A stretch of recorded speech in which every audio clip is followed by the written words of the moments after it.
Oh, you are now. No, well, we can try. Can the folks on the Zoom call hear us? Yeah. Yes. Okay, good. We had some audio issues. That's why we were late getting started, folks. We'll share. So we made it through the adoption of the agenda in the room. We had enough votes in the room to adopt the agenda while you couldn't hear us. So we're going to continue down with item number, where are we? We've got the agenda review. Anyone that has a conflict of interest or to declare, this is your chance to do it, or you can do it as items come up on the main agenda. We're going to move on to approving in the minutes of the last meeting. Move that the minutes, do I have my motion? Move that the minutes of the September 21st board meeting of the MVCA be approved as presented. Could I have a mover? Faye Campbell moved, seconded by Andrew Tennant. Any discussion? All in favor of adopting the minutes from the September 21st meeting, please raise your hands. The minutes are adopted. Move on to item number 2, watershed conditions. We have a report from Jen North. Jen is coming up to the podium and we'll give her report.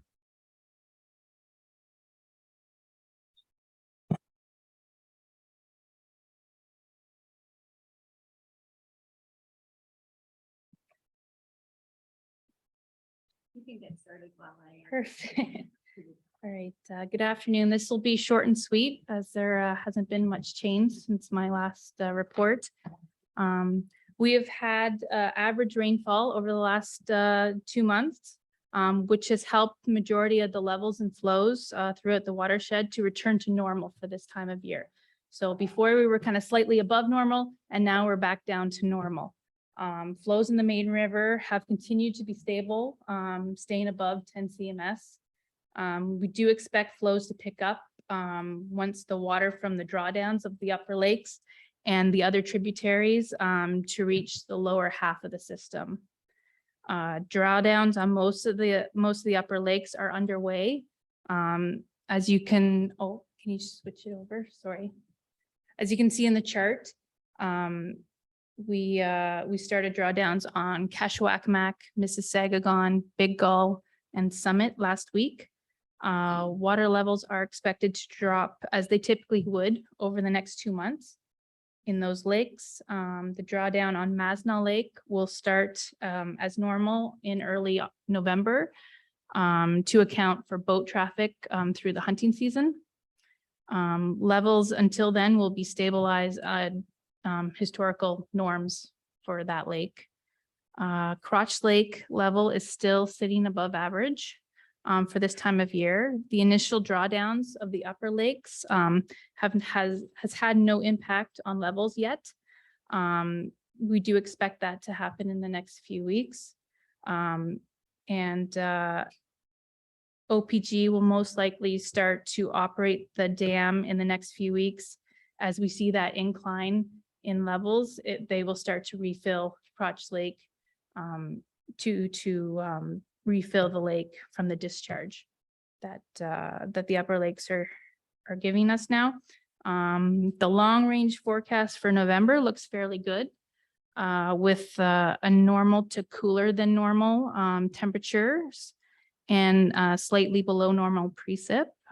If this does not take place, if this does take place, we'll be in great shape to reach our targets for freeze up. Also, there are early indications that towards a cold winter this year, so we'll wait and see what we get. That is everything. Any questions? Perfect. Thanks, Jen. Does anyone have any questions for Jen? We'll just lower the screen so I can see folks online. I don't see any hands up. Thanks, Jen. The next item on the agenda, we have an information report on the hydrologic data logger, and we have Daniel Post, our full stack developer, presenting. Welcome, Daniel. Thank you. So I'm going to be short and sweet as well. This presentation is about our monitoring network very briefly, and then about a special project that we've been working on. So the MVCA's monitoring network, it's comprised of 20 stations that measure water level and water temperature. These stations are spread out all throughout the watershed. Some of them also measure rainfall, air temperature, and soil moisture. So I have a few example stations here for people who are in this room. The Silver Lake monitoring station, I pulled this from Google Street View. So if you haven't seen it before, you'll see it every time you pass Silver Lake on Highway 7 now. We've got Mazenah Lake Dam and the monitoring station there. And then Buckshot Lake, this is our newest monitoring station. And the station door is open there, so you can see we have the data logger, the gray box in the top right, the battery is underneath it. The pole on the top, that connects to a solar panel. And there's a little modem on the right, and that's how we connect to the station remotely.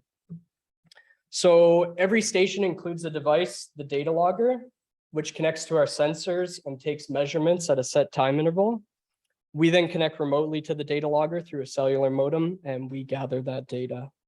So these data loggers, they're amazing, but they're outdated and they're no longer supported by the manufacturers. And so we wanted to see if we could build a piece of tech from scratch right here at the MVCA to replace them. The MVCA, we require a data logger that withstands a variety of environmental conditions, connects to all of our sensors, keeps the time, logs measurements at a set schedule depending on the time, and then allows us to remotely access that data. So with that goal in mind, I worked with our 2022 summer student, Callum Anderson, and built a prototype data logger. Next slide, please. Perfect. Okay, so you can see in the top left here, this is our prototype data logger. We built it with an Arduino, which some of you may be familiar with. It's essentially a low-cost open source microcontroller. So it's designed specifically for this purpose. And because it's open source, we can write software to it for it. So then we have our prototype data logger here ready to deploy, and the complete prototype set up at Carleton Place Dam. So a conventional data logger is about $5,000, and we built our prototype for just under $500. So that's a savings of 10x. I wrote software to access the data logger remotely and send commands to retrieve the data. And we installed it at Carleton Place Dam, where it's running next to a conventional data logger. So we have the one that was previously at CP Dam, and this is running just beside it. Data from the prototype is now being added to our water monitoring database and compared with the reliable known data. As far as we can tell, this is a breakthrough. Other CAs have conceived of projects like this, but I know of no others who have built one and deployed it in the field. So for next steps, we are field testing this unit for a complete 12 months. This will give us an opportunity to run the data logger through a variety of conditions and answer questions like how easy is it to repair? Will it operate in high humidity, extreme heat, extreme cold? And how reliable is the data that it's gathering? After field testing, we think that this data logger could prove a viable replacement for our outdated conventional data loggers and a low-cost option for future expansion of the MVCA's monitoring network. Are there any questions? Yes. Thank you. Go ahead, John. So this is fairly impressive. Do you have to be an electrical engineer to design this thing, or just a hobbyist kind of level? Yeah, we definitely wouldn't have gotten as far as we did without our summer student, who is an electrical engineer. But he said that the work that he was doing was very basic. It was kind of a hobby level approach. He was familiar with Arduinos but from his school, but he'd never worked with them before. So he self-taught to put this together. And I think we should somehow publicize this at least to other CAs and maybe start selling them. Sounds good. Good call. John, I see your hand on the screen. John Carreau. Thanks, Chair. That's a good segue for my comment as well as to, who else is actually monitoring what we're doing. This does appear to be a success story. I know it's early days and testing is still ongoing. There's also the Hydrologic Service of Canada. So, I mean, there are potential partners out there that I think would be interested, and there could be some financial investment as well. So my encouragement is to not be too shy about a potential success story. Thank you. I do plan to present this to a hub that we're part of, the Eastern Ontario Whiskey Hub. There are 7 other CAs in that hub, and I'm going to present it to them in November. But yeah, I agree. We shouldn't be too shy. This is quite an achievement. Patent the thing. Go ahead, Phil. Or Yes, as just in testing the prototype, do you think 1 unit is adequate? Or should you have a couple just to see a better sampling of what it reacts and you're on long-term basis? And I echo what the previous speakers have said, good work and thanks for undertaking it. And I'm not sure making these things is a good, there's got to be people out there that can probably do that better than us, but get a royalty if you can, but don't get into making them. That would be my comment. Thank you. I think it's a good idea to build a second. We did buy enough equipment to put 2 together, and it'd be a great test of the documentation to see if I could build a second on my own. And then I think a good spot to deploy would be Mississippi Lake. It's nice and close, and we have a conventional data logger running there and a large gauge house that could hold both. So it's a good goal, I think, for the spring. Phil?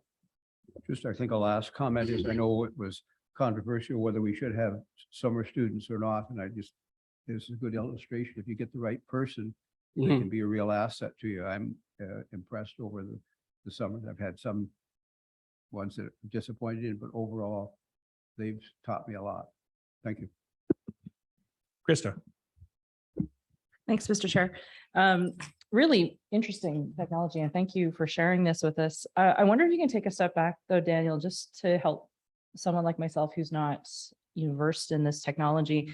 Like, I'm really surprised that there's not someone else already out there doing this and doing it at a a rate that would be accessible to a small CA like ourselves.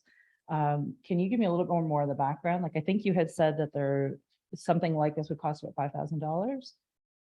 Can you explain like what that would be, who it would be that we'd be getting that technology from, and what are other CAs doing? Or is this a real gap that just isn't being filled by anyone right now? Yes. So the conventional data loggers that we have, 19 of our 20 stations, are a system called the Sutron 8210. And Jen, maybe you could help me out with this one. Sure. So more of the conventional data loggers out there are more suited for Jen, could you use the microphone so folks can hear you are online? more suited for monitoring larger, more advanced monitoring protocol than we have. Like, we have very few sensors, but the current logging technology is for hundreds of sensors. So it's a little bit more advanced than we need. We want something a little bit more simplified and less cost. So that is why we kind of went our own route, because things were getting more technical, more advanced. You'd have to have the companies were kind of getting their own software that you had to purchase in order to run that. So things were getting very much out of our reach. And a lot of the smaller CAs don't have a lot of gauges for that reason. So you look at Toronto region conservation area, they have like tons of monitoring and tons of gauges because they have the money to do so. So we're looking at, for us to do it within our budget and still have a widespread monitoring network that we can access all that data that we need to function. Thanks, Jen. Chuck, go ahead. Thank you, Chair. Awesome innovation. I have a low-tech question. How long will the car battery keep a charge? Keeps the charge for a few days, and the solar panel charges it up to 100 every day. Thanks, Eli. I can see you. Floor is yours. Thank you. I was just wondering if would this technology work on perhaps on like for Ottawa River for measuring the level of the river? Yes, certainly. Have you communicate with the city or see if they are interested? Because we know the city is making quite a bit of investment in on the river to measure the river, the height, the water, certain time of year or stuff like this. Have you have any discussion with the city? I haven't, but I think that this would be probably too low tech for what the city would be interested in. There's also no support because we're building it in-house. We're the customer support for this product. So I imagine the city has other gauge stations with better support that they'd be interested in. Oh, I'm not sure, but my final question, to think about the solar panel over instead of a battery, would that be more expensive or could be done to, because the battery obviously takes more labor intense to go and charge it if you can do on a solar. Yeah, the solar panels that we have, they're quite small, and so they're only a few $100s. It's not, the whole station itself is not too expensive. Okay, thank you. Thank you, Mr. Chair. Thanks. Any other questions or comments? Phil, go ahead. I'm not sure if Eli's question, like every battery you have would have a solar panel connected to it. You don't have to go recharge it. Is that correct? That's right. Yeah. And the other thing, though, I think is important in the older days, we used to use electrical power but it's getting expensive just for the basic transformer charge and so on. Could you take a look at and see if it might be practical to move from the solar panel to solar panel from electric? I don't know how those work if you're trying to get the water content. Heating takes quite a bit of energy. But I'm sure you could work all that stuff out and let us know, is it practical? Thank you. Yeah, will do. Anyone else? No, we'll move on. Thank you very much. Thank you. Our next item is another information report. Got it coming from Stacy, a treasurer, from the operating reserve balance.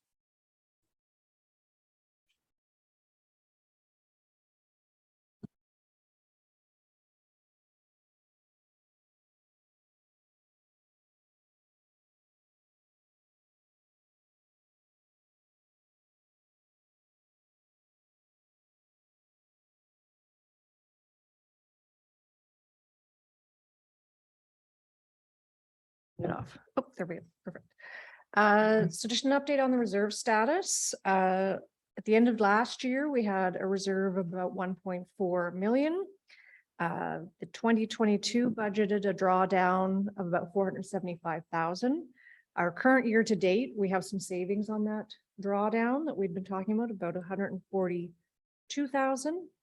So we're currently estimating the reserve at the end of the year to be about 1.1 million. In the summer, the board adopted a policy around what we should be having as a minimum reserve to keep on hand. And this is the breakdown of how that works out. So with an expectation of needing to maintain about 640,000 in the reserve. This currently leaves us with about 460,000 available for drawdown, which will help cover the implementation of the workforce plan and other unexpected items. And Sally was going to speak to the workforce plan. So one of the reasons why we're presenting this to you upfront is because the next two in-camera items do put pressure on the operating reserve as well as the municipal levy. So we wanted to give you a sense upfront of what the implications will be of these next two reports. So if you look at the table here, it shows you the amount outstanding that the board has committed to under previous decisions for implementation of the workforce plan. So that's that carry forward. I have a 250,808. And then in the workforce plan, there were additional items that are creating pressures, and these are the ones that I'm going to be bringing to you in these next two reports. So if you approve these next two reports, then they add an additional 15,821 and another 29,074. So the total amount of the workforce plan pressure for this coming year is just under 300,000. So what we're proposing is of that 295,703, and recognizing what our operating reserve balance is that we could phase that in over the next 3 years, as you see in red. The first 97.5 next year, another 101 in 24, and the final 109 onto the levy in 25. So, and you can see the corollary to that is how much we'd have to draw down the operating reserve for. So next year we'd be drawing down the operating reserve for just under 200,000 of that 400 that Stacy mentioned, and then a further 109,000 in 2024. So to phase these workforce plan implementation onto the levy, these are the sort of cost allocations that we're looking at. So for year one next year, it's going to turn out to be somewhere between a 3 to 3.5 type pressure on the municipal levy. So that's why we wanted to bring this to you now, so that you understood the implications for the next two items, and that you also had this in mind when we get to the discussion further on in the meeting about what the parameters are for the funding envelope for next year. So happy to answer any questions. John Inglis, then Phil. The larger than target operating reserve that we have is, you mentioned an earlier meeting where the board reduced the amount, giving us this possible drawdown. Once we draw that down, everything has to be created from revenue. So you're talking about a 3-year phase in of the total drawdown. What will be the effect in year 4 on the levy? Will there be a jump?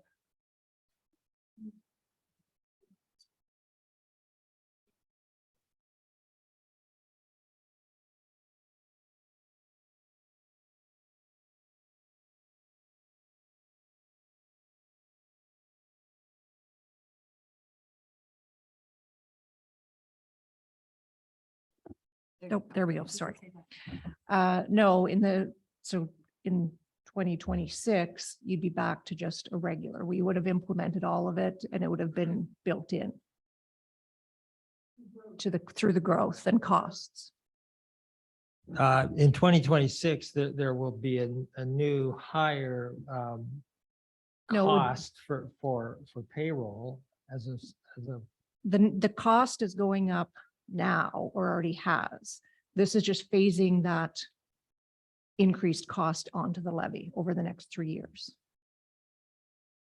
right. So the new cost of the new cost for paying staff is embedded in the next 3 years. Is that Yes, right? Yes. And then, so it's not a new taxation item. No. In 2026. No.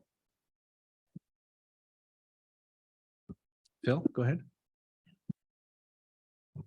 I'm still looking for clarification on the issue of the amounts. It says that it's 3.5%, 3.5% and 3.7% respectively. It says it excludes other things. So the new stuff that you're going to talk to us in camera about will add to that, add to those increases in levy. Is that correct? Can you just point me to where it says it Oh, okay. excludes? Under on page 17, the top of page 17, it says the above operating reserves to provide for the phase-in cost over 3 years, 2023 to 2025 is, and the percentages that we quoted, but it says these exclude all other budgetary pressures, including cost of living. Right. So what we're saying there is this pressure on the levy is exclusive to the workforce plan.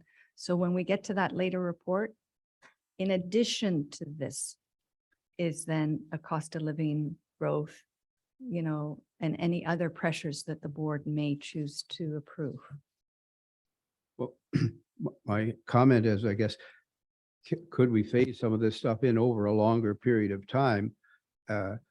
It's hard for Ottawa, I guess, to grouse about it because our levy, according to the sheet that you passed out, and I hope the people online have it as well, our levy is down 0.1% thanks to Carlton Place and Beckwith. Appreciate your good work there, attracting some assessment. Anyway,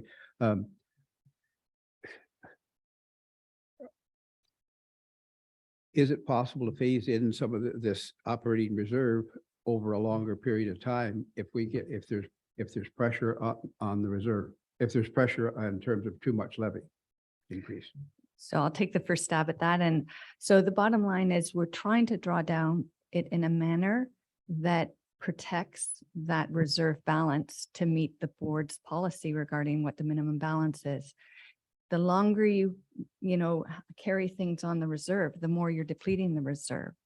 And we will reach the point where, and bear in mind that target balance for the reserve is going to, likely go up over time because it's a calculated amount based upon actual costs.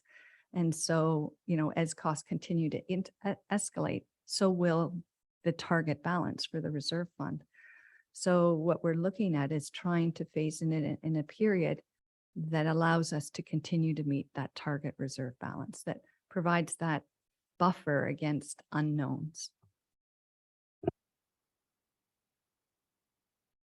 Go ahead, Janet.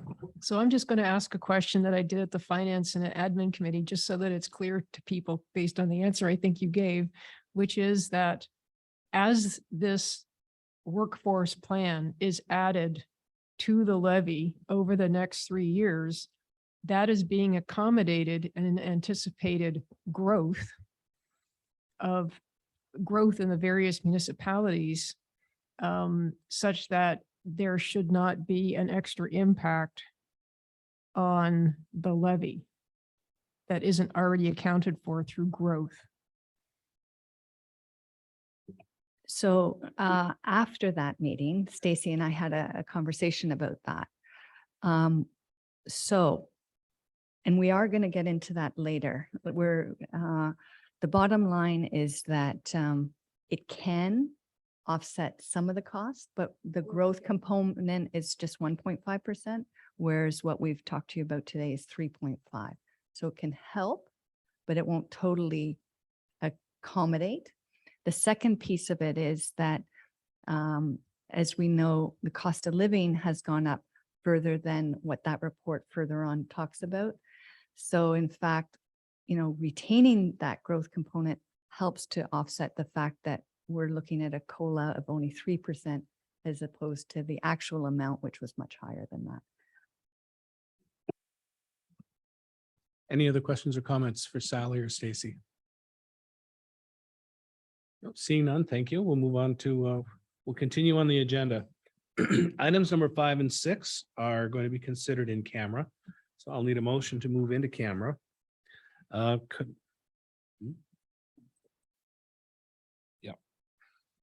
Resolved that the committee move into in-camera session for discussion of the following matter. Personnel matters about an unidentifiable individual, including employees of the authority, and further resolved that Sally McIntyre and Stacy. We're just bringing staff back into the room. I'm going to take this moment to refill my coffee cup, if you'll excuse me. I think we should mention that all of you who didn't come today didn't get a free beer from Chuck. Okay, so Calabogie Brewery. And not only that, apparently it hasn't gone on sale in the public yet. So we're getting an advanced, called Horizon 6.5%. Yeah. Thank you, Chuck. My fridge has got the front porch is a great beer. I've always got that on hand. A Kolsch. And I also want to note that I didn't have to get any LCBO gift card request from any of you to get this beer.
I'm sure there's as much growth in the city of Ottawa as there is in Beckwith Township or the town of Carlton Place. How come like this is put up because of growth?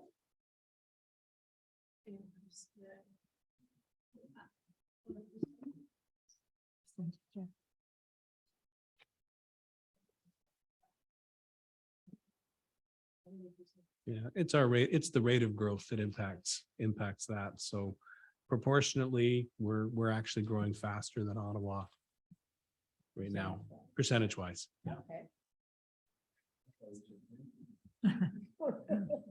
Last year, last year, the brakes are being applied.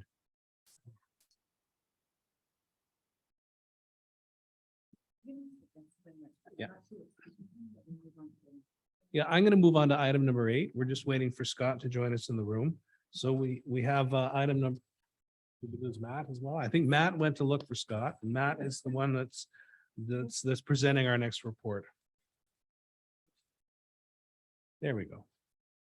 So we're back on item 7, the Mill of Kintail Roof Report, and we've got Scott Lowrick in the room. He's just going to the podium to present the report.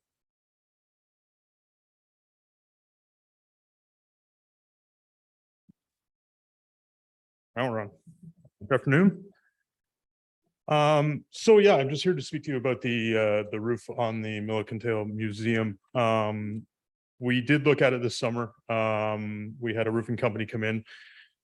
They were able to mitigate some of the issues we were having. So we're seeing some leaks and whatnot, and they were able to do a bit of preventative maintenance on it at this point to get us through hopefully the winter. But I did have them provide a full report on the condition of the roof, and it's at this point it's probably past its usefulness. I think part of the issue we run into is in 2001 the roof was replaced with cedar shakes, and cedar shakes require a fair amount of upkeep in order to keep their structure intact, and I think it was tough for us to do, and we have some issues where the cedar shakes are now worn through and the roof is in dire need of replacement. So as I said, we have a kind of a temporary fix in place, which will hopefully get us through this winter. But looking ahead to next year, the roof for the building will need to be replaced. I've been in contact with a couple of different contractors to start to look at pricing.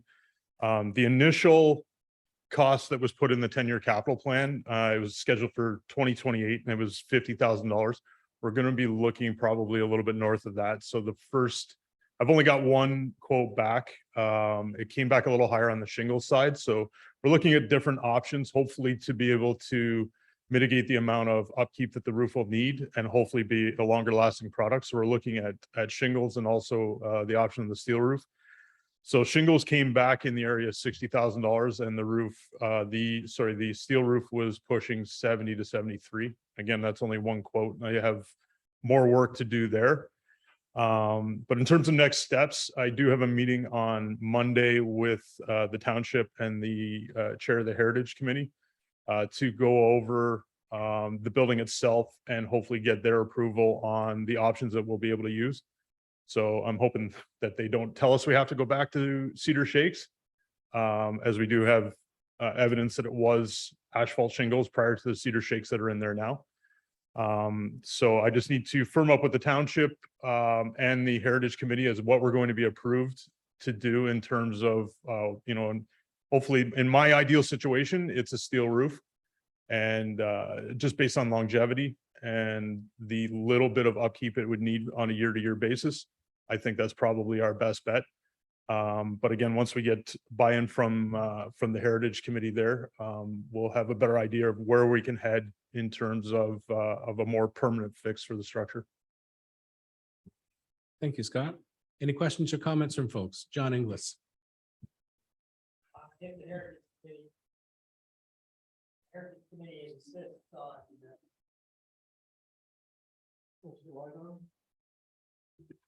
Oh, yeah. If the Heritage Committee insists on cedar shakes or shingles, any idea what that would cost? I haven't gone down that road yet. So what I have found is it's a seems to be a very specialized form of roofing. So the couple of contractors I've talked to don't deal in cedar shakes. So it's probably going to be a little more work on my end to be able to go and find a contractor that will. So once you get into the specialized side of things like that, it tends to drive the price up. So I would assume it's probably going to be a fairly expensive option on its own. And ideally, if it's dollar for dollar and it's 70 grand for cedar shakes or 70 grand for a steel roof, I would really try and get them to side with us on putting a steel roof on. Thank you. Andrew, the floor is yours. Thank you.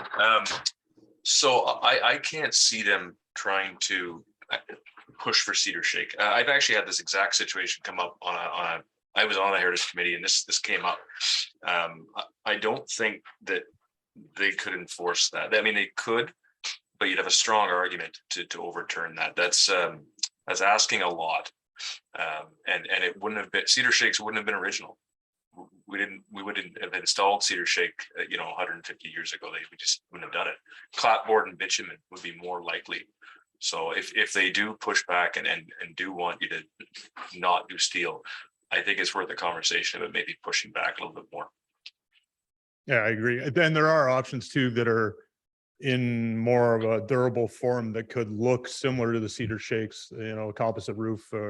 There are other options. Again, I'm just trying to get a sense of what they're going to let us put up there. Thank you. Janet and then Phil. I think something also that should get into the minutes, and another good reason for steel, Scott, is it's pretty fire resistant. Whereas cedar shakes are terrible for fire. And we have a historical building there.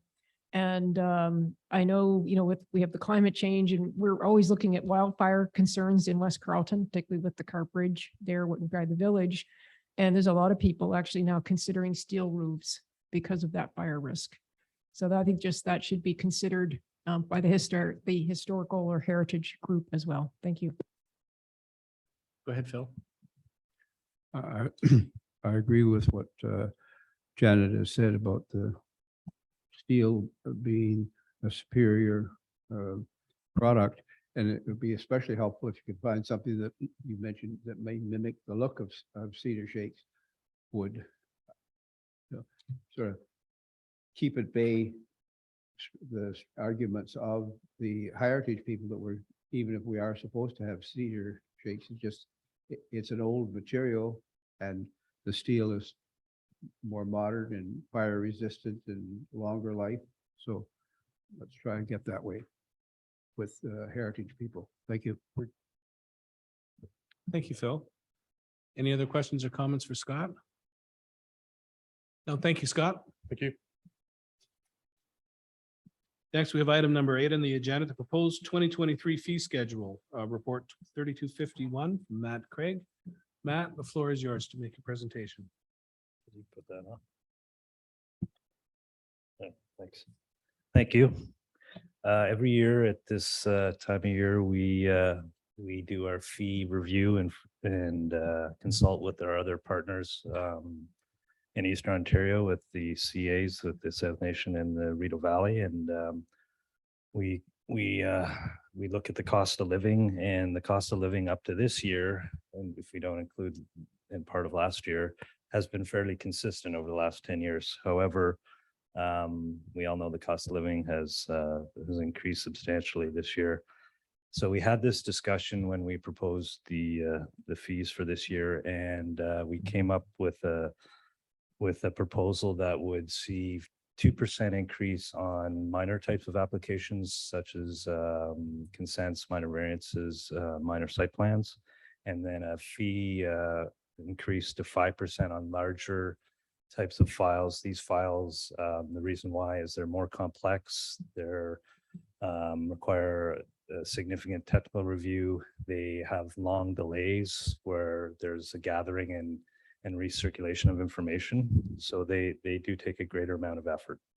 So we had a discussion with our counterparts, and originally there was discussion only about a 2% increase across the board, but given the nature and the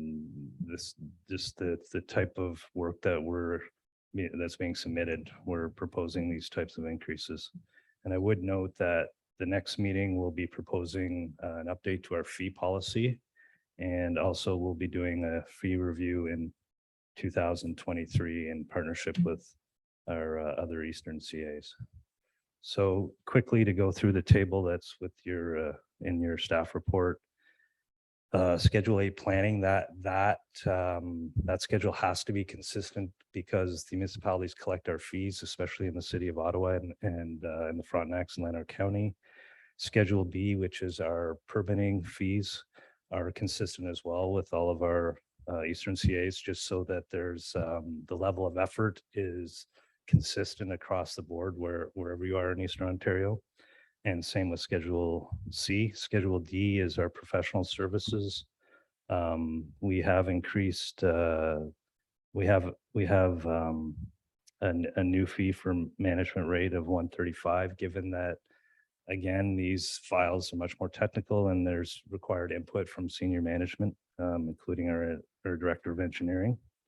And for Schedule D, which are our administration and conservation areas, we have some exceptions to the 2%, but again, it's fairly consistent.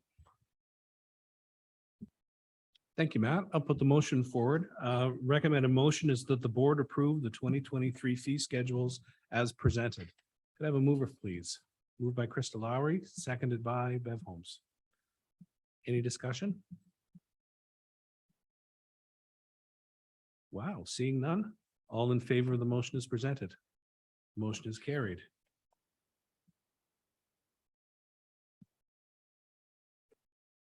Next, we have item number 9, 2023 budget assumptions, and report 3252 with from Stacey Millard and Sally McIntyre. I'm just going to find that in my agenda. And we'll have the presentation first, and then I'll put the motion forward.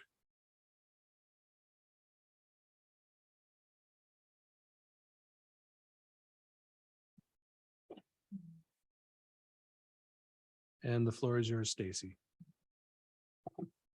That's on.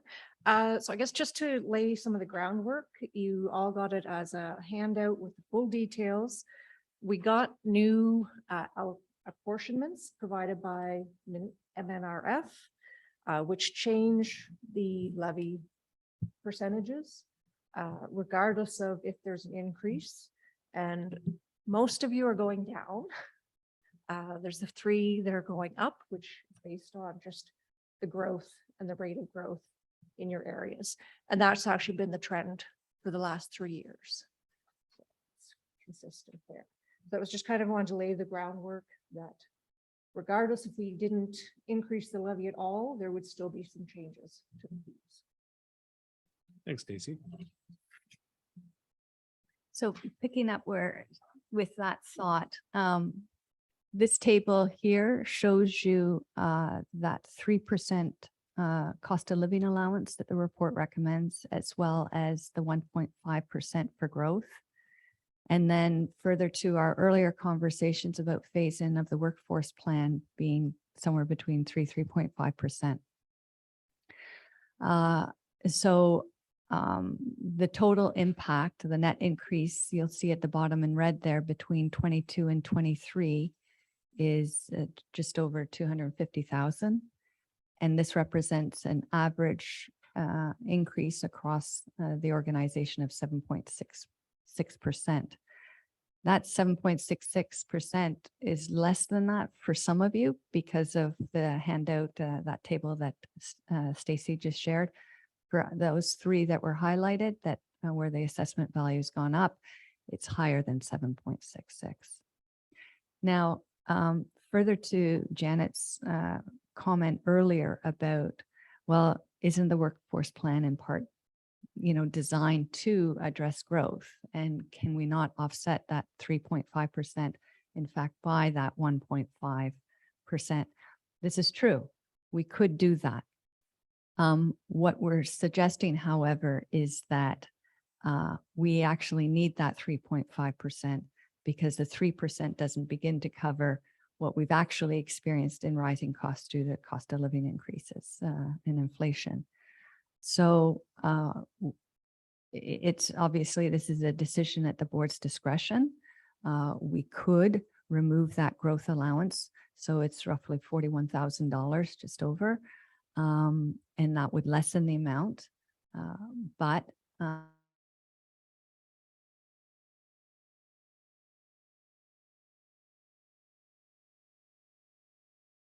quite significant. It has impacted our operations and our ability to do things. If you think about all the conservation areas and the amount of wood that we use, and we were just trying this year to replace Purdon, for example, and the cost of materials has just been extraordinary, right?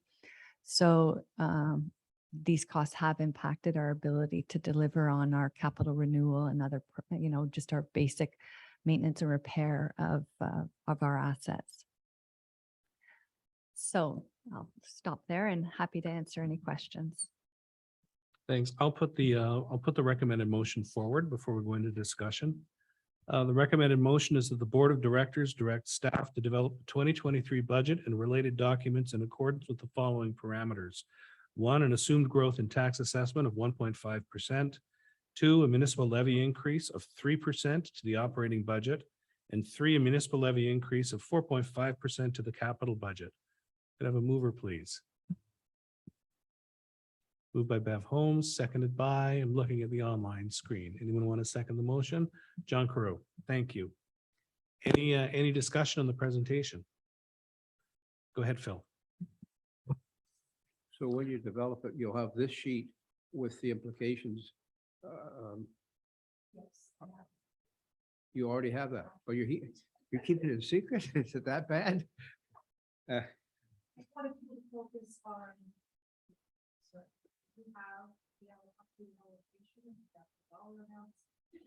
they would be. I wanted people to focus initially on the fact that even if we didn't change the levy, there's changes. So that was, I didn't want to have it mixed up. Just I'm glad I'm not the person knocking at the doors, because I noticed in Ottawa, the three leading candidates for mayor, one is saying no increase, another saying 2.5%, and the other is saying 3% increase. And we're asking 7.6. It's on the upper limit. I could take, and I'm still not quite sure what the amalgamated amount is. You say one, if it were 3% plus 1.5 for growth, I think that would be acceptable. Maybe you can, with the capital one, maybe you can get the 4.5%, but I really need to look at the total amount. It's 7.6 just sounds pretty tough. A pretty big ask, I guess I would say. Thanks, Phil. Bill King, go ahead.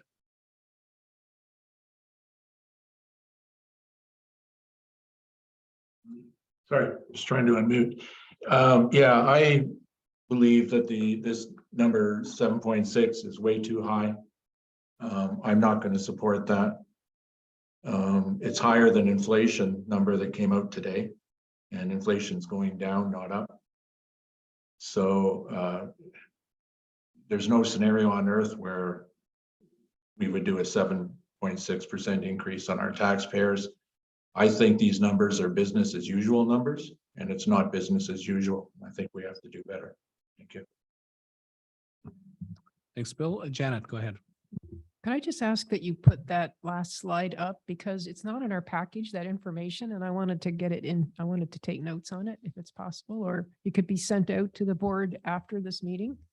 Because that's really important information that when I'm sitting on the finance committee in another month or so, I want to take a look at those numbers. So can you send that out, Stacy or Sally? Yeah, we'll definitely share that. We did this because of the discussion at the finance. Yes. And then we recognized there was Yeah. some confusion there and we wanted to be patently clear. Yeah, and that's why this is so useful. And so as long as I know I'm going to get it, I don't need to copy it down. So thank you. Yes, we'll share it. Thanks, Janet. Did I see any other hands up? All right, just waiting for the slide to come down. Anyone online have any questions or comments? No, Phil, I see you. Just give me an idea how we come to this 7.6. Like, I think 4.6% for the capital program, it's high, but I think you've demonstrated in the past the need for that capital. And we've accepted the idea that unlike school boards, when the levy is set out, they set it out as a mill rate, whereas we have to set out just a dollar amount, and we ask extra for a growth and assessment. I believe those are all continue to be acceptable. What I don't understand, seems to me that the net result, if it's 4.5 for capital and 3 for the operating stuff, it should be somewhere in between, not 7.6%. And I just give me an idea why is it coming out so high in the thing, even if you add in the 1.5% for growth, which you're entitled to. And is 1.5% what the growth is across the entire assessment, or is that just Ottawa's growth? The reason it's coming in higher is you're building in the workforce plan. You've got the basic operating growth of your 3 and your 1.5 growth, and on the capital side, the 4.5%. And then we're also adding the workforce plan impact, a portion of that. That's what's making it jump higher. Well, I certainly agree. You have to pay there's a price for not paying your workers well. Anyway, that may come back to my earlier comment. Could we phase this increase in reserves over a longer period of time to avoid this kind of shocking increase in this? Anyway, that's my thought, but the rest of the members obviously will have other perspectives. Thanks, Phil. Go ahead, Faye. So if we don't have as much growth next year, or we've cut it in half, what happens there? It stays at that rate? So I'll answer that in 2 parts. First of all, the allocation we get from the province is every year. So if your growth rates go down, potentially your allocations will go down as well. So that's number one. So your municipality in particular, because you saw so much growth, yours is going to see an extra, right? So that's part one. Part two is that the workforce plan and the rate at which we phase it onto the levy is directly tied to, of course, the operating reserve. So if you want to prolong the phase in, we just need to make sure there's enough money in the operating reserve to allow you to phase it in over a longer period. And that's a risk you run, particularly if growth declines. So now, when you actually have the revenues from the growth that you've seen, would be a good time to move this cost onto the levy, because we actually don't know what's going to happen in future years. And we could get into a position where we've depleted our operating reserves and there is no capacity to move additional costs onto the levy. So we view this as a prudent approach in a year where the revenues have increased through growth to accommodate this, because certainly we had to hire the staff to allow for that growth to occur. So in the absence of us hiring those people, everybody in this building would have suffered even greater burnout than they already did. So, and that ties directly to the report further on, which is managing workplace stress. These people had to come on board for us to manage the incredible growth that all of your municipalities, or most of your municipalities, have seen in the past few years. Thanks. Any other questions or comments? Bev, go ahead. So it seems to me that there's two things at play here. For a number of years, we were understaffed and overworked. And that's, it catches up with you. The other side of the coin is we're going through some high inflation, and probably the levy, if it probably didn't really keep up with where it should have been, just because of the fact that we were understaffed and overworked. So I guess that for me, the question is, how is this going to translate into extra actual dollars for the municipality? Like sometimes like 6% seems like a heck of a lot, but depending on what your levy is, it might not be as much. So I'm guess that's something I would look forward to seeing. So I'm going to start that and let Stacy finish this. So Stacy did do some projections to get a sense of how all of you would be impacted. By and large, and I'll let her correct me if I'm wrong, a lot of the increase, like the 22 to 23 increase that your municipalities would see, is actually less than what you saw last year. So, you know, if you think just notionally, if last year the levy increase to the authority went up $1,000 at your municipality, for most of you, it'll be less than $1,000 increase this year. And a lot of that is because of the change in the assessment allocations. So you're actually not going to see the same kind of actual dollar increase. Now, I'm going to stop talking there, and Stacy may correct me on that, but that was my understanding. I do have the actual table that says dollar for dollar what the amounts by municipality would be with this scenario. I don't have it available on the screen.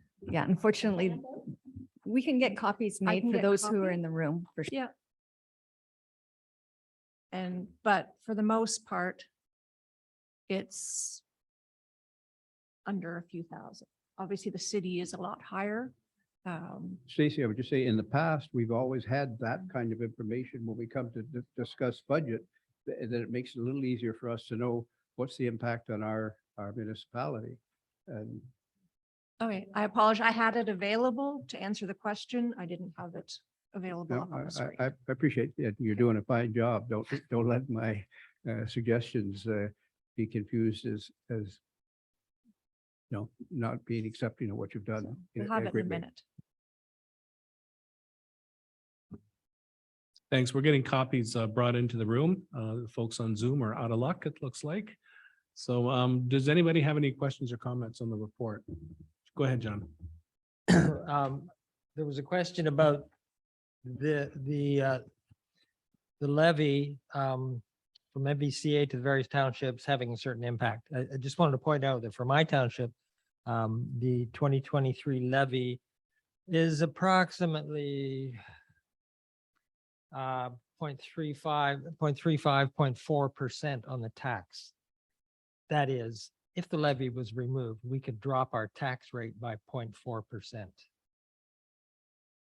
So it's small, but it's not insignificant. Thanks, John, for pointing that out. Are we waiting for the copies? Do we need the copies to come in to continue discussion, or can we move along with the motion?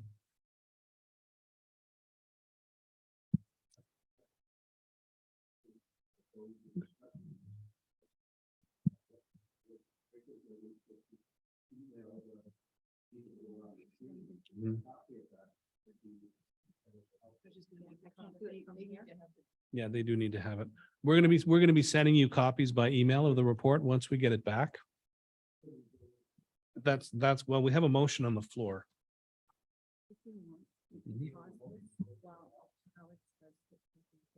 Yeah, that's what we're gonna do. Yeah, we're gonna defer this motion until later in the meeting. We'll come back to it.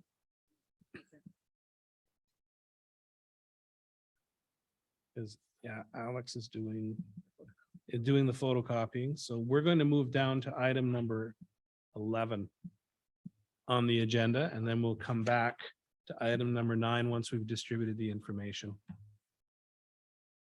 Item number 11 on the agenda is the electronic monitoring policy report.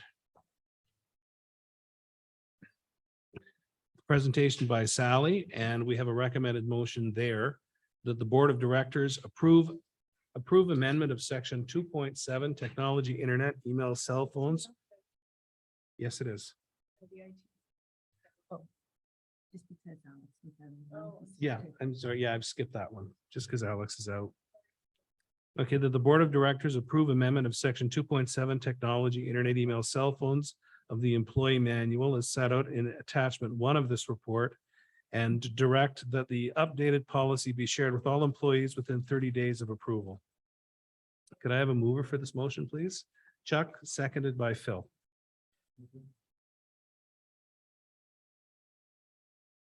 Seconder. Thanks.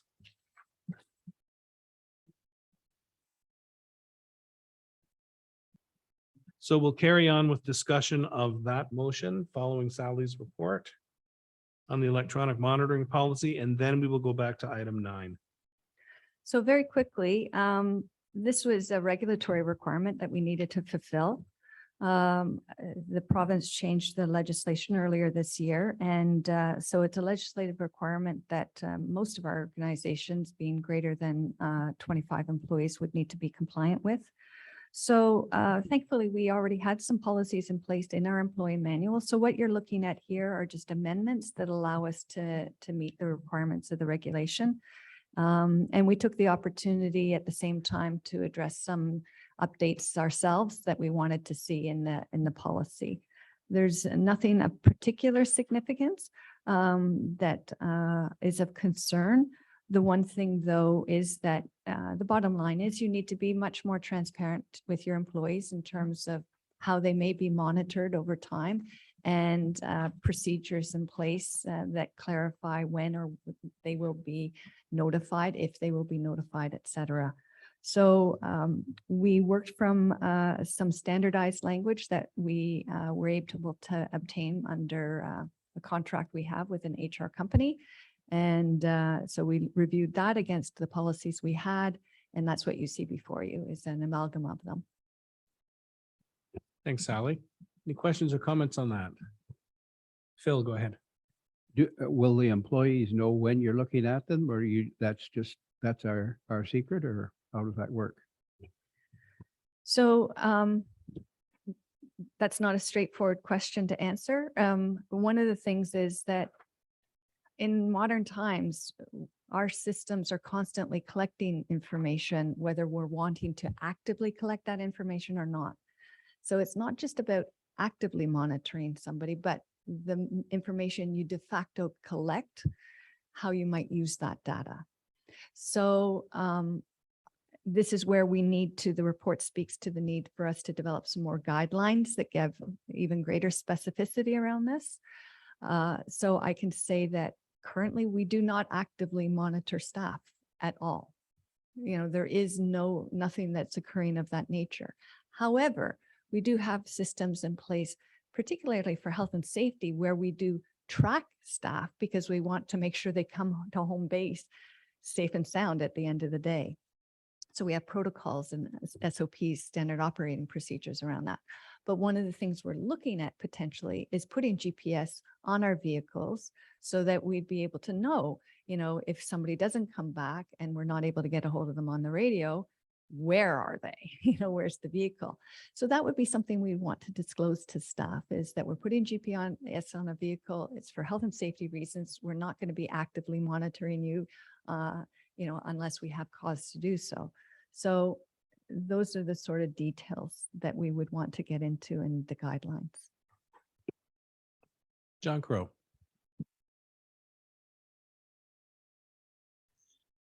Thanks, Chair. I'll maybe rephrase Phil's question. And that is, has there been any consultation with staff on the proposed policy? I appreciate that it's a regulatory requirement. I also appreciate that in this day and age, we're all monitored and the data is shared. But there's always that perception as to, well, why, perhaps in this instance, why wasn't I consulted in advance?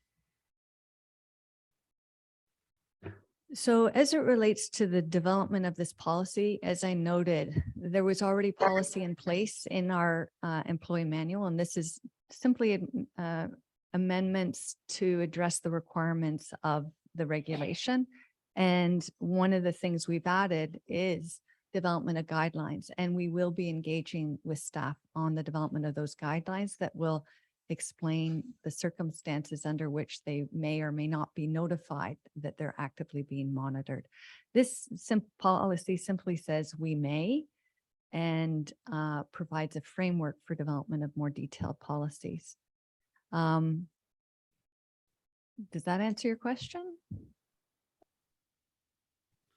It does, Sally. I'm just highlighting the fact that from an HR perspective, there are sensibilities. And with that in mind, I appreciate the fact that this has to be done and it's a requirement. And it's good to hear about the to and fro that's going to be in the forthcoming guidance.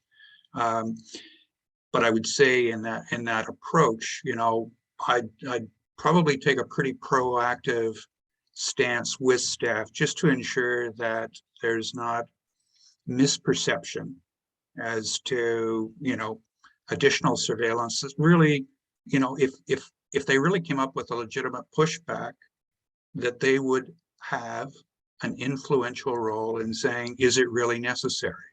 And if that's part of the process, then that's great. But if it's just telling them, this is it, live with it, I'm not sure. Thanks.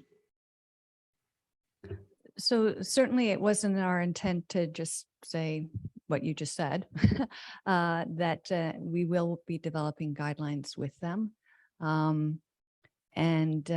As we have been working with staff through other working groups on things like cell phone policy, working from home policies, we've established working groups where we're engaging with staff on those things. So that would be our intent on this as well.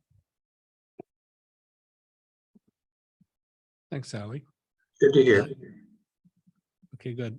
Any other questions or comments? Phil? Just, there are a lot of disappointing horror stories of where people didn't know their employee didn't make it home, or the ship didn't make it into harbor, and why. And so it would be good to at least have that aspect is very justifiable. And I'm sure you can, in consultation with your employees, you can develop something that shows. Most people actually tend to do a few exploiters, but most people tend to overwork at home, spend too dang long, and you got to get away from the desk. And the other thing to be sure is they've got a good desk to work from, so they don't wind up. Thank you. Thanks. Any other questions or comments on the motion? No, seeing none, we'll proceed to the vote. All in favor of the motion that's on the table? Motion is carried. Okay, we're going to go back to item number 9 now that we have folks online received the table. Okay, great. We'll go back to item number 9.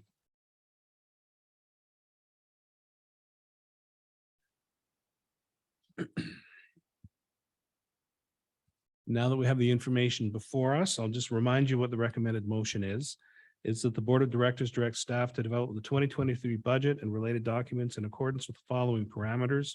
an assumed growth in tax assessment of 1.5%, a municipal levy increase of 3% to the operating budget, and a municipal levy increase of 4.5% to the capital budget. Moved by Bev Holmes, seconded by John Carreau. Any further discussion on the motion? Janet? Yeah, and I'm just again going to ask a question I did at the finance and admin. And, I think it was Phil who raised the fact that we, at least in Ottawa, have, which is the bulk of the levy, have 3 different views from the mayoral candidates. And of course, they aren't the only ones who decide what the number is. It is a total vote of council. But if the number does come in less than 3%, could you describe what your plan will be? Because we're going to be going into the finance and admin with these numbers potentially. And I'm just wondering how you would deal with that. Thank you. So I think that's where we'd move to the fallback position of extending the phase-in of the operating reserve as one option. Stacey, you want to add to? Again, if you're looking at, it's going to be less. This is the basic direction that came from the city as their tentative position. And if that's changes, then we need to change our process somewhat. Hopefully the increases to the fees will help offset, et cetera. So again, it would be, we'd have to revisit the budget somewhat, but this was the starting point is what we got from the city of Ottawa. And I guess the other, I think you also provided the answer that of course the bulk of the cost is payroll. And that you would have to address that in looking at all the market conditions combined with what you're able to pay, correct? Right, thank you. Thanks, Janet. Anyone else? Go ahead, Faye. Could she explain like what each one of these, the handout, what each one is, like 3A, 3B, 3C, what does that stand for? So the first section, which would be 3A, is the general operating levy piece. And it's proposed at the 1.5% growth and 3% increase. And then also rolling in the 97,000 from the workforce plan. So the top table is the general levy. The second table is the capital levy. And that's the 4.5% and the 1.5, because there's growth on the capital as well. And then the bottom is just adding the two together. So what the total levy is.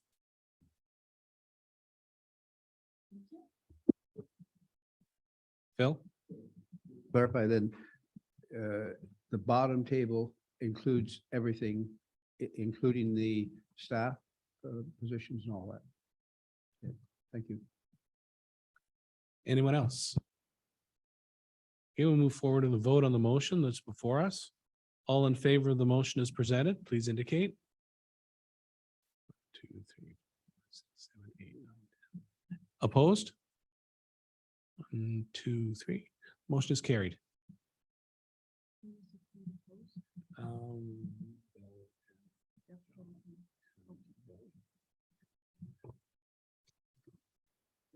Yes.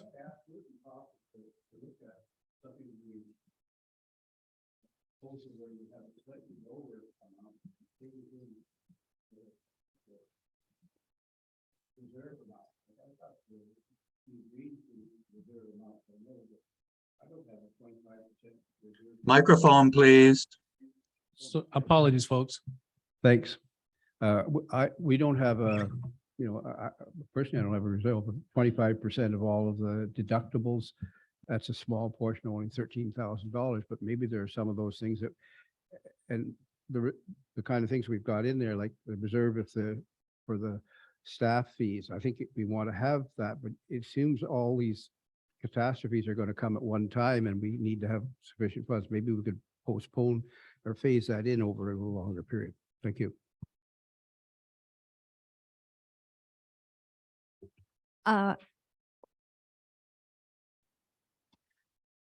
So my challenge at this point is that I guess because of timelines that we're having to deal with, I am looking for clear direction. So I do have that now. So I'm just wondering how you're anticipating, like, we're happy to provide you with a plan B sort of thing of that.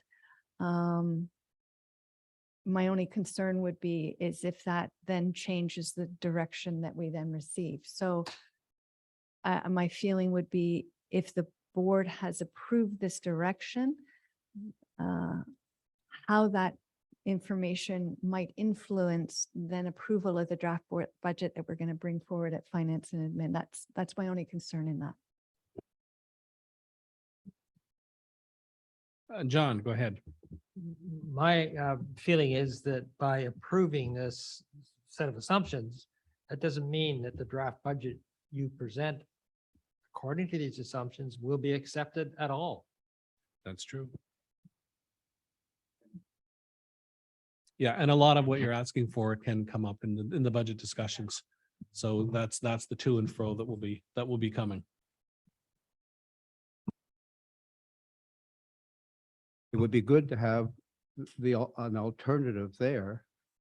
Is all I'm saying. I approve the general approach. It's a big pill to swallow, but I think we should know what some alternatives may be.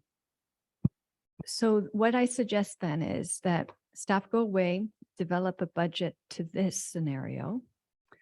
And then we identify, I guess, I'll call it a plan B, that, for example, if the city of Ottawa comes back with a lesser amount, that would reduce the total. So we could, and then what we would do is basically take our draft 2023 budget and identify line items that would be impacted with a lesser amount. And concurrent to that, also do a projection on the operating reserve balances under both the scenarios, the scenario that was approved, the direction that was given today, as well as under that Plan B scenario, if we had to extend the period over which we're moving monies off the operating reserve and onto the levy. So we can commit to providing both those pieces of information when we table the draft budget to Finance and Admin next month. Thanks. Moving on, Bev.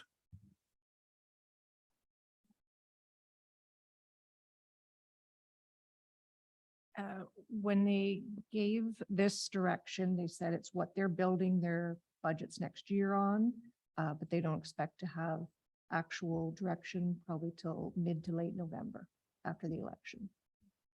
But this is how they're currently proceeding. Just in terms of real dollars, what we're talking about by putting the workforce plan on,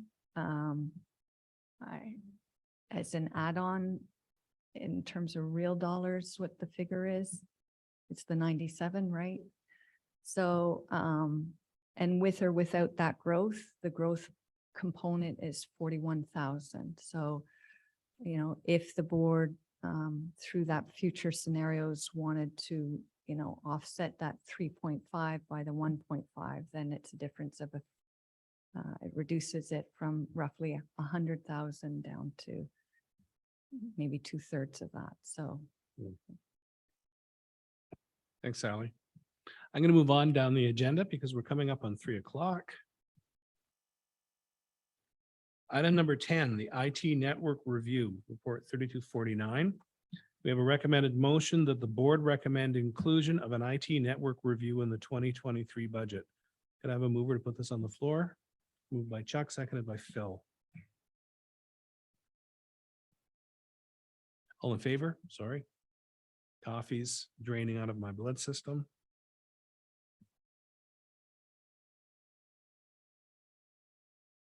Sorry, folks, we just proved that without presenting your report. Sorry, I'm just jumping. I'm tired. Ignore that vote. Sally's going to do her presentation.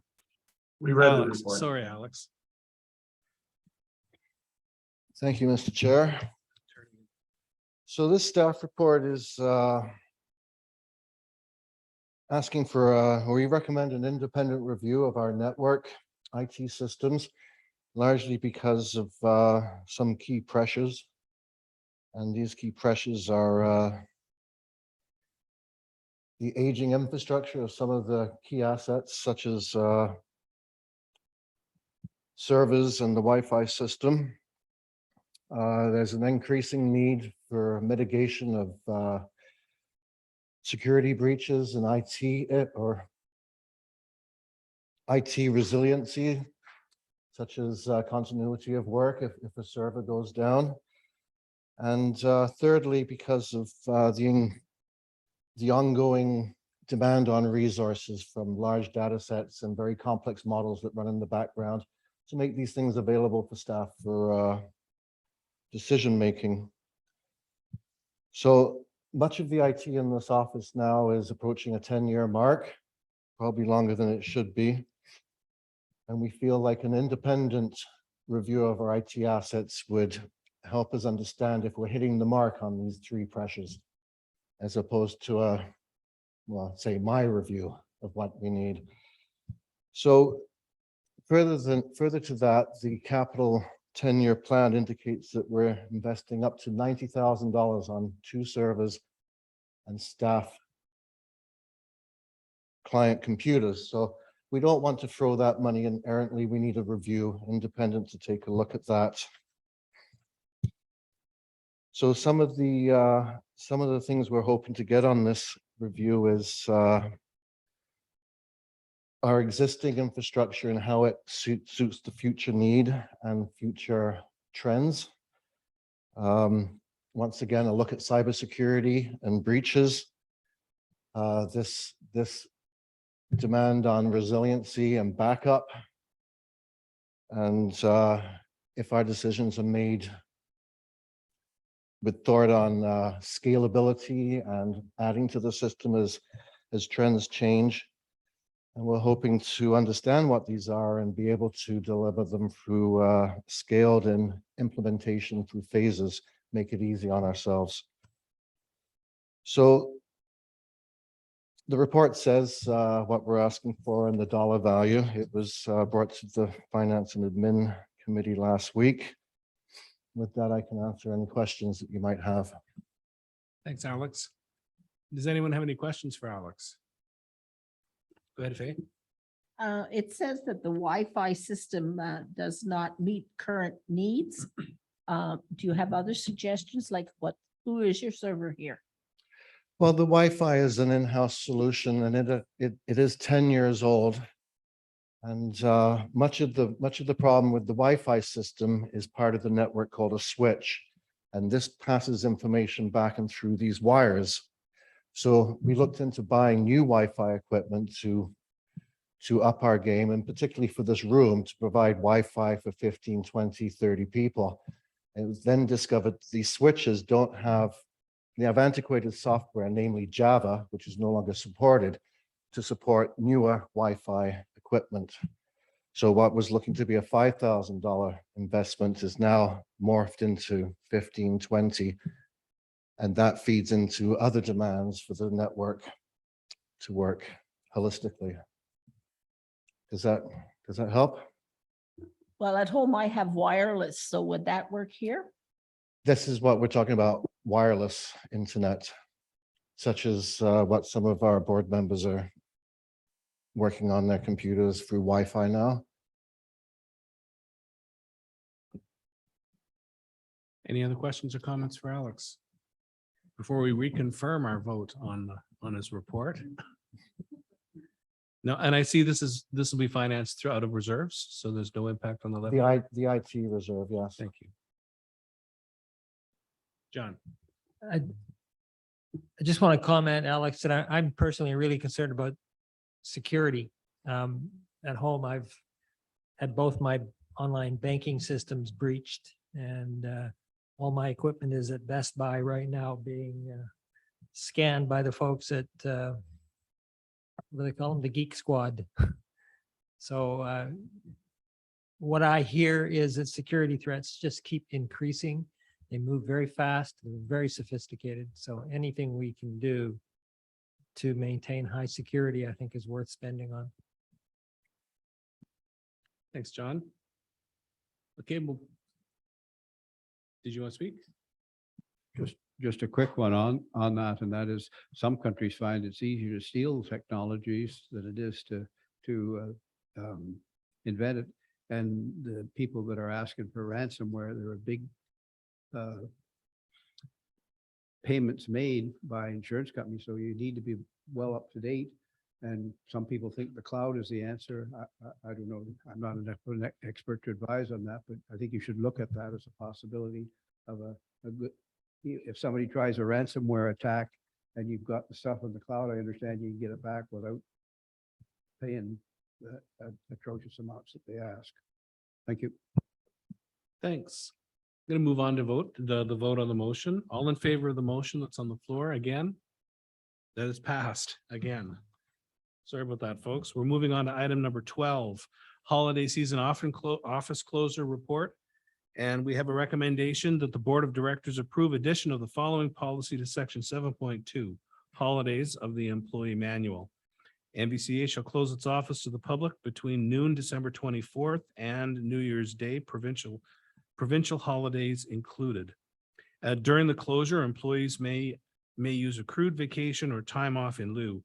Employees without sufficient accrued leave time to cover the holiday closure may borrow from future vacation accrual or book unpaid leave with approval of the general manager.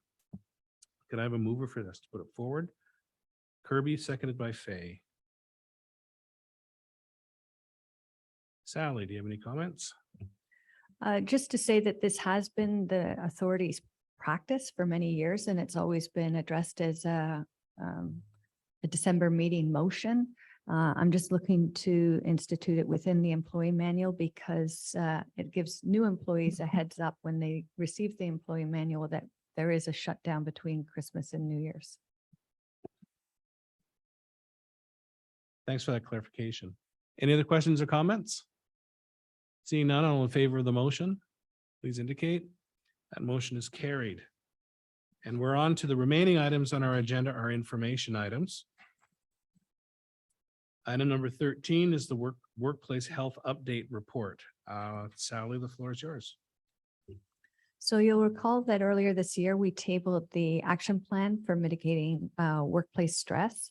And what this report provides you with is a status update of the progress we're making under the various action items.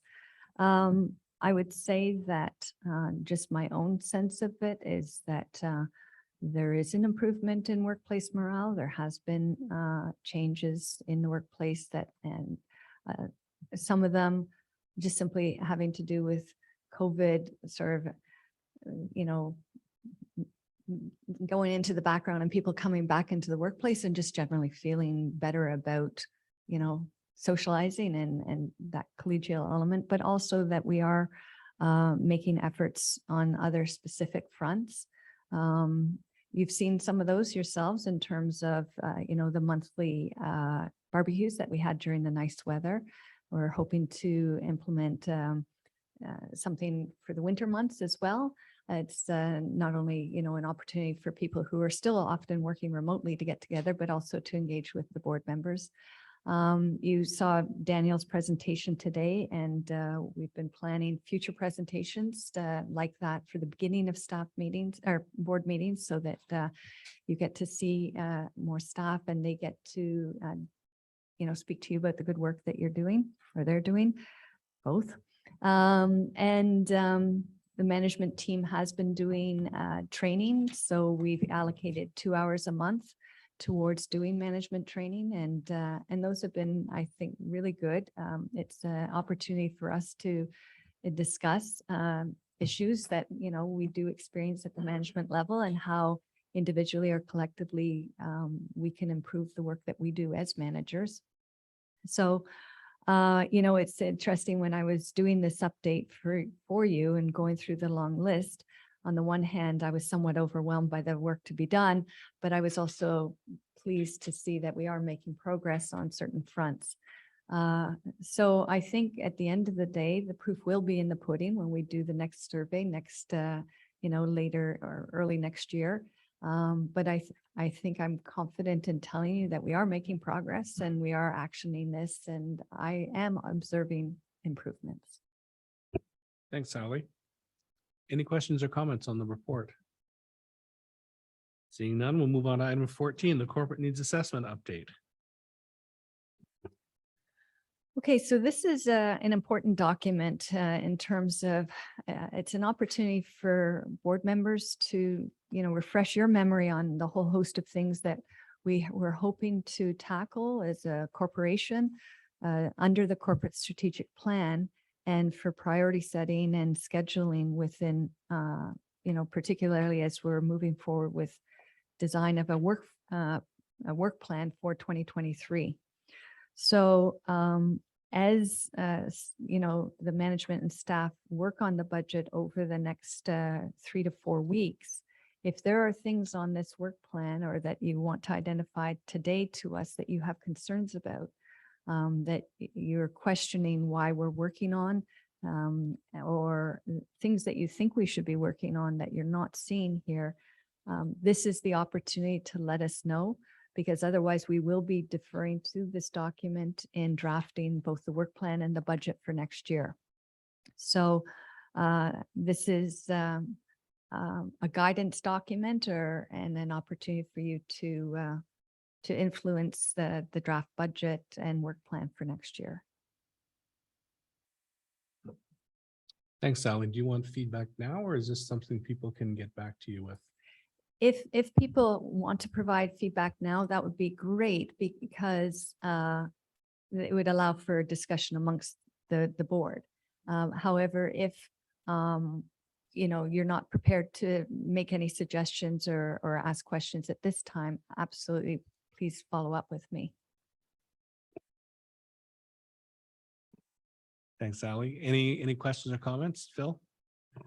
How are the memorandums of understanding? We are working on that now, or is that a next year's progress? And are you having a consensus that you can work with?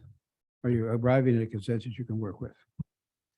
I would say the consensus is everybody's waiting to see what the city of Ottawa does.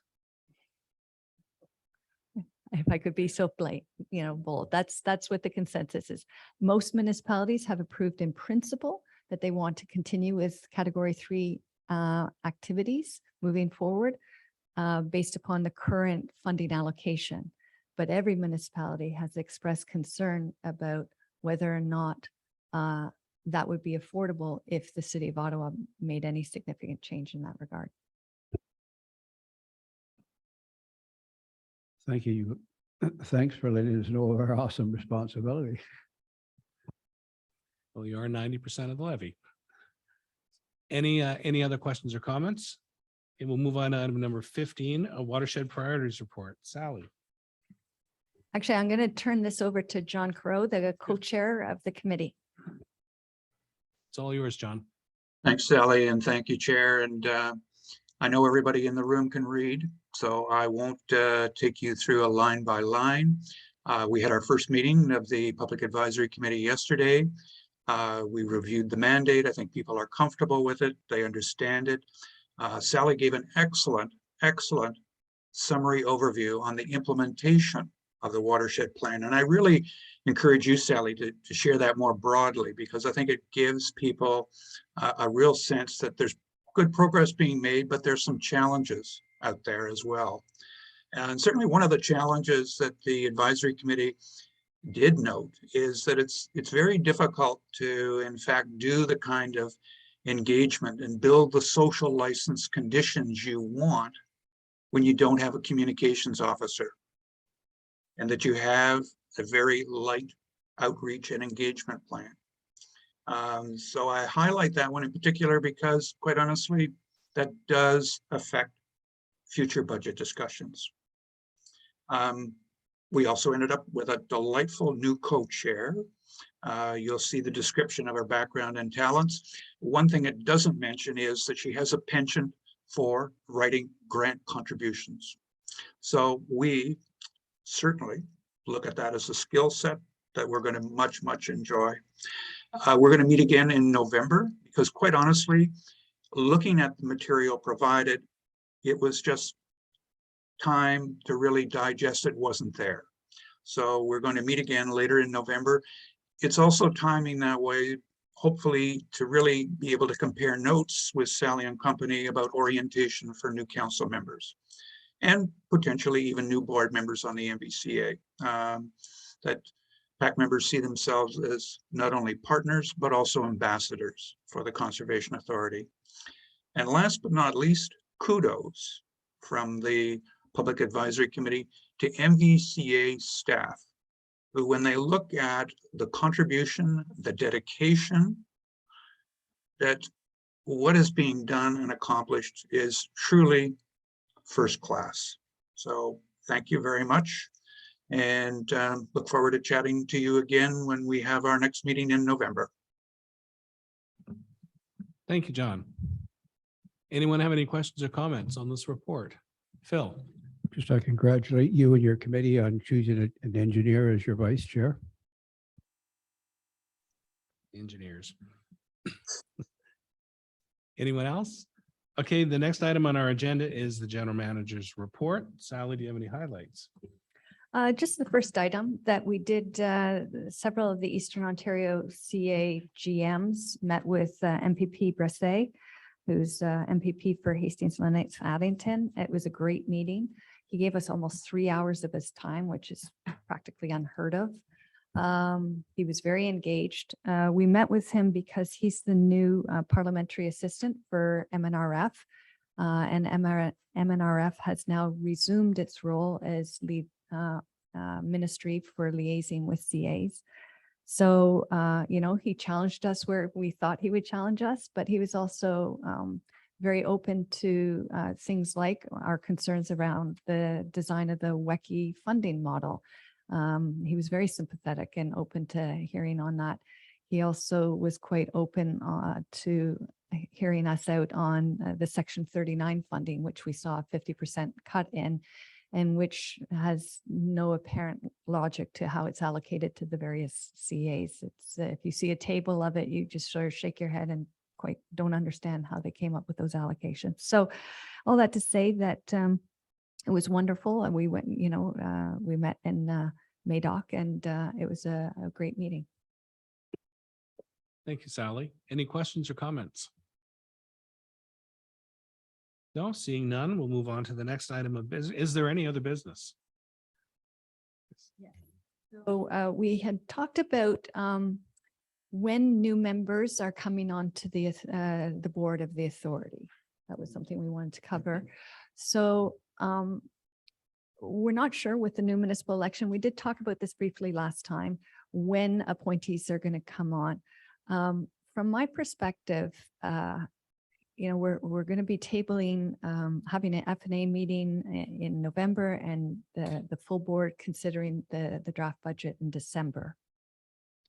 I remember from the last time that many of you as new members sat at the table at the February AGM, and we're quite concerned about the fact that you're sitting down and seeing this budget for the first time, and at the same time being asked to sign off on it.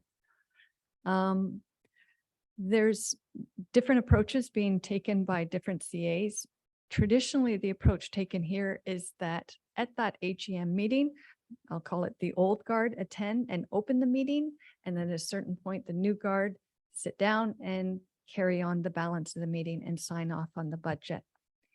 Through discussions with colleagues at other CAs, it turns out that that's quite unique to MVCA. Most other CAs, you know, as soon as municipalities appoint the replacements, they take their seats at the table.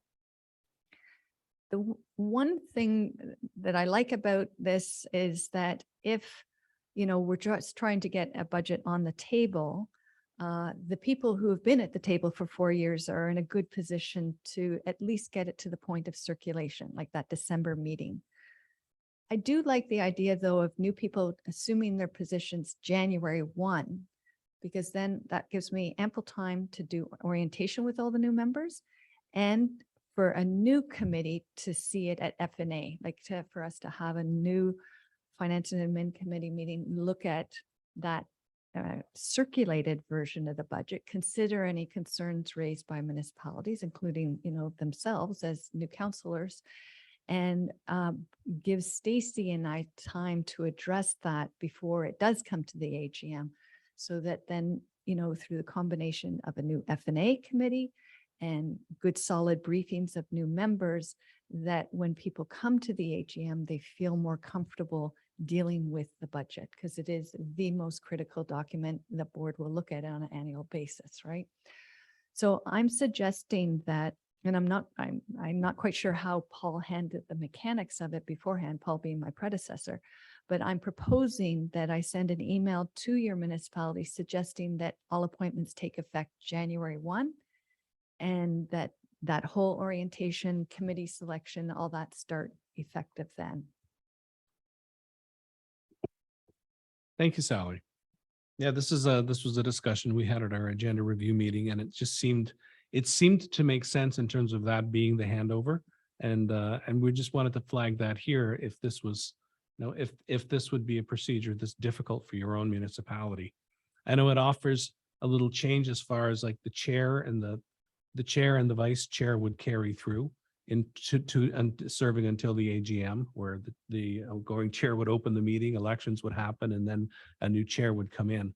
But as far as municipal appointments just taking effect January the 1st just seemed to give a good opportunity. It also offers that month for orientation of new members, which hasn't been the case in the past. Orientation, I remember my orientation took place at the board meeting itself, the very first AGM in February of 2019. Phil? It seems to me it might be worthwhile to say appointments are January the 1st, or as soon as new appointments are made. Just thinking in terms of Ottawa getting together, they have a whole selection for various committees, and expecting them to do that before a Christmas break may be a little unrealistic.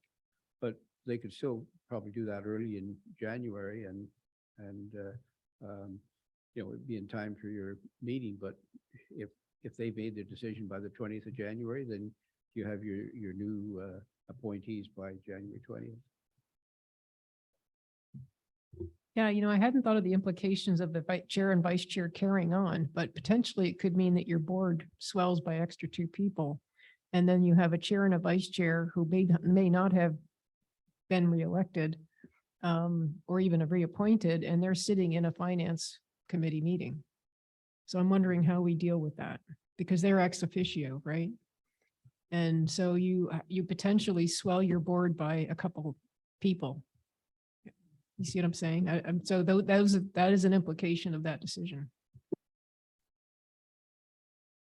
Faye, and then Krista. Well, I don't think the new council takes position until November the 15th. So then our next meeting here is November the 16th. So there's no time really to appoint new members until. So there will be a finance and admin meeting that we need to line up. And that was something Krista and I had started to discuss, but in the uncertainty of how this process was going to work, we weren't sure. And I don't even know if at that time you knew you were running again, actually, I can't remember, but we need to select a date in November for the finance and admin. You're right. It's highly unlikely that any new appointees will be attending that. Then the question becomes our December 7th meeting, which is when the board next meets. Who's sitting at that table? Krista. Thanks, Mr. Chair. I'm just going to ask, how is it that the other CAs do handle this? Because it sounds like we're kind of recreating a wheel here, and maybe there's a system out there that we could, if at least not for this election cycle, the next one have in place. It's like the meeting being held like the day after the new term of council comes in, that makes it awkward. Maybe there's ways to shift things around that, and also set the expectation with the lower tiers that, we need to know who your appointees are and we need this to be in place by this time. But I'd be curious to know, what does our VCA do? What does South Nation do? Generally speaking, it's entirely left to individual municipalities on how they want to do it. So the way our legislation is written, you are in a position until you're replaced by somebody. So until your municipalities appoint somebody new, like Chuck, if you haven't run again, right? Right. You could stay in this position until, and if Greater Madawaska decided they liked you in this position, well, then you remain in this position. There's absolutely no action that they would need to take because our legislation allows you to stay in the position until you are replaced. It's only where a municipality is looking to replace somebody that it's an issue.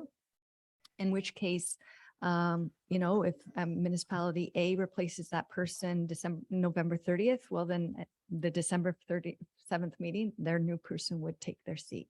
It's just as municipalities make those appointments, those people assume the seats. So just a correction on that, they would have to get permission from MNRF because if he's not elected, like you have to, right? So they would have to take that action. That's true. So Chuck, if you're wanting to sit again, please note Greater Madawaska has to ask the minister for an exception because your appointment as an unelected person would not allow them to have compliance with the 70% rule. So. John Carew. Oh, sorry, Krista. Then John. So just so I understand, so RBC, for example, like they just continue on with their meetings, with their subcommittee meetings, and new people are plugged in as they are chosen by the lower tiers, and just things truck along as is. Yes, the difference is they actually don't have committees. Okay. Okay. And South Nation works in a similar kind of way, like it's just the board that does the work? Yes. Okay. Although they do have executive committees for regulations, there are some nuanced differences, but the bottom line is they're not meeting as frequently. They don't have, I don't want to say the same rigor, but they don't take the same approach to their budget as we do. Everything goes to our finance and admin committee before coming to the full board. They don't have that process. Okay, thanks. John and then Phil. John Carew. Thanks, Chair. Just to note that with the 70% rule, it's going to be more of a challenge for the city of Ottawa, certainly in terms of councillor representation. And one of the things that I was wondering if you had considered at all in terms of how to improve upon the current model that we have of not just waiting till the AGM. That's the first opportunity that new appointees have to look at something substantive like a budget, but some kind of mechanism, maybe of a more informal nature, for informal consultations, being able to really ask even current council members to engage with their own councils on the budget discussion. Are there workarounds, I guess is really what I'm saying, because I think we've seen that, conceptually it makes great sense to have new appointees in sooner so that they can have a longer period of time for orientation and not end up with a surprise you have to approve a budget. But we may not necessarily get the latitude to have that luxury because of other complications. And so there may have to be a hybrid model. Thanks, John. Phil? Yes, Janet was concerned that new members may choose to be the chair and the vice chair.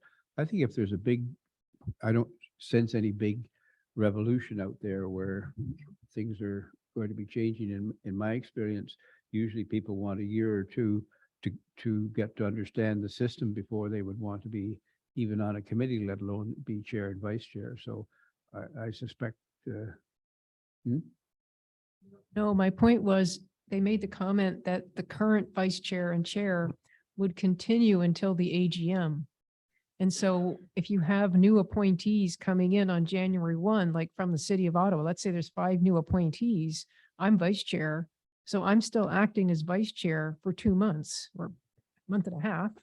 And so, and I'm now as ex officio sitting in committee meetings. And that means that you now have, an extra person over and above your current board sitting in a committee meeting. It's just you're continuing in this role where you are no longer appointed officially. That's all. And I don't know how that would work, because if the city has appointed somebody else of the five, then really there, I have no legitimate position. That's what I'm wondering, right? So I think you need to rethink that. It just bothers me. It would be the same as if I'm not reelected, or if the new regime in Carleton Place was to meet in December and name 2 new people to the board, then I would have to resign. And that would, and if you weren't named, you would have to resign. So the first order of the board would be to elect its chair. So I'll follow up with Rideau Valley and South Nation and better understand how they handle the positions of chair and vice chair, because typically that occurs at the AGM. And if the AGM doesn't happen till February, what are we doing in that interim period?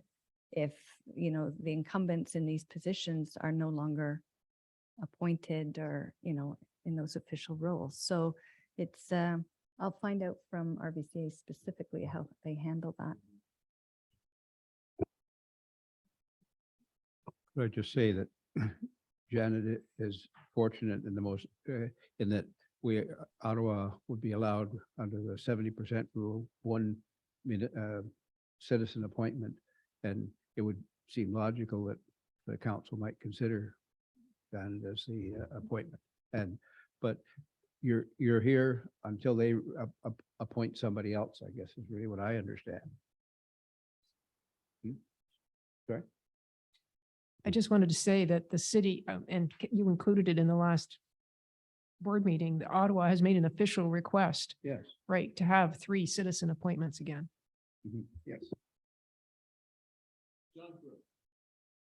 Go ahead, John. Thanks, Chair. One thing we should all do, Janet and Phil, we should check our letters of appointment from the city, because there is a specified term, I believe, in those. And if I'm not mistaken, I think it's up until the next AGM. I'll want to go back and check myself. Sorry, that's the technicality for Ottawa, but we're probably your problem child.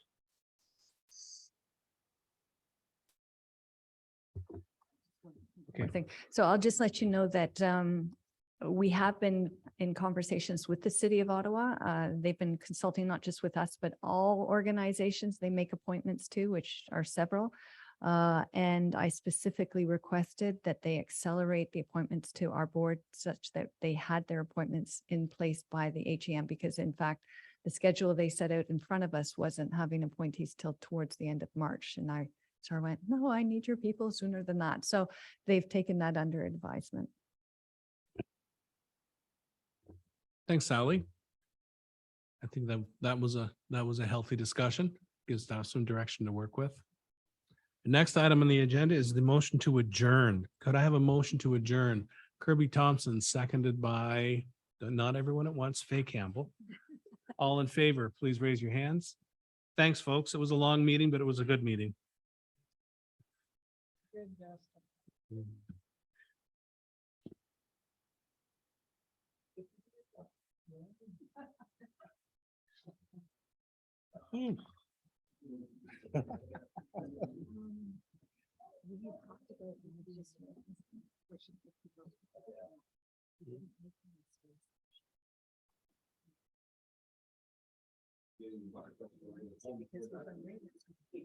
Oh, that's right.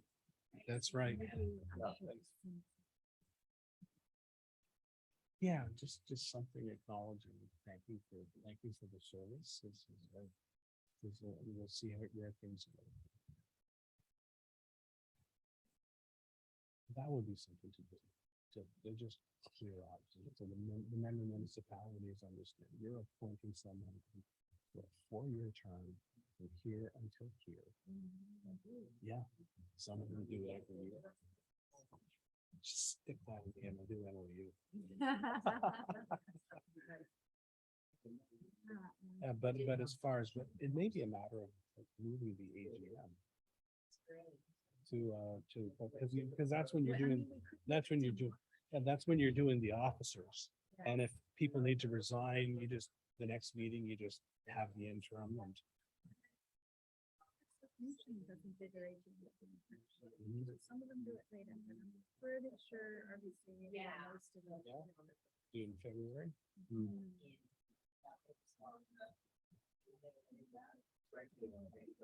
Actually, they need to move municipal elections to June is what they need to do. So I'll drop a line to Allison.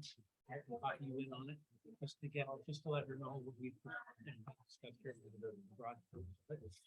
we'll see if she can.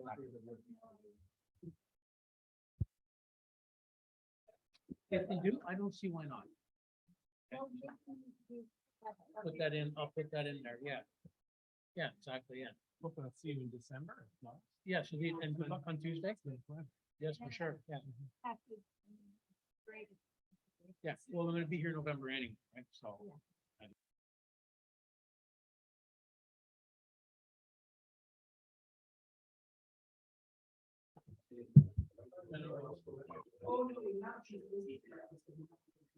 Be the 15th, the new council's been sworn in.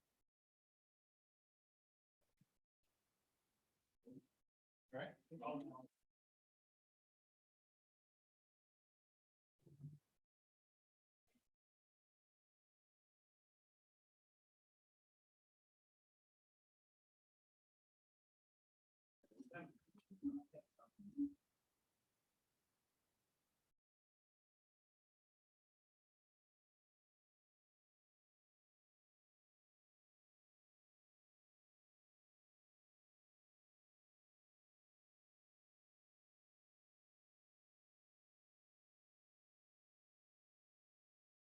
This little meeting we had on Saturday.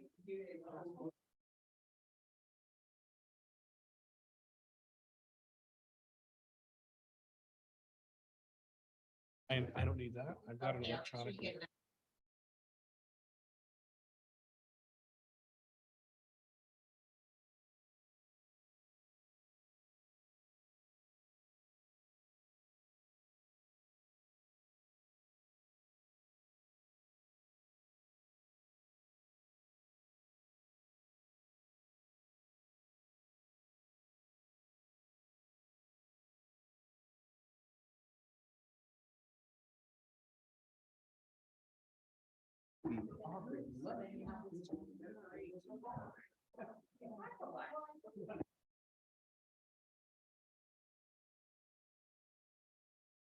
Really appreciate that.